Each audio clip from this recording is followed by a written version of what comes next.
requirements on which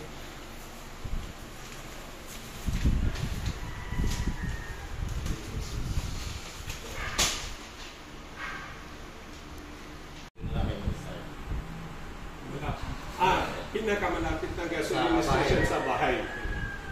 Doon, petrol gasoline or any gasoline? Any gasoline. Any gasoline. Tapos, pipicture kayo, papadala nyo yung pangalan nyo yung dito sa ano to. Pero ibang number na sa nandun sa bagong passport. Meron. Pipicture ito, papadala nyo sa akin. Para bibigyan kayo ng approval ko. Yung approval ko, doon nyo nang antayin.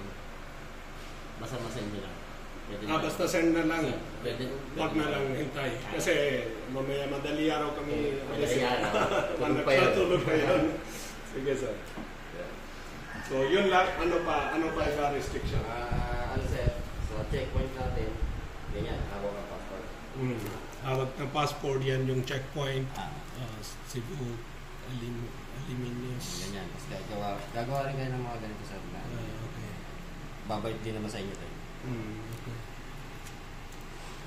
Yan yung odometer ba?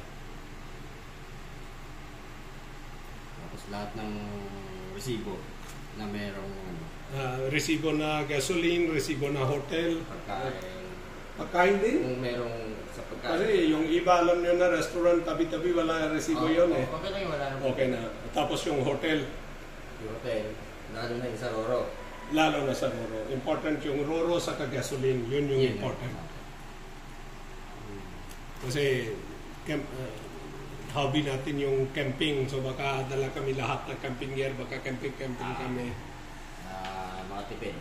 Hindi sa tipid. Kasi ano yun eh.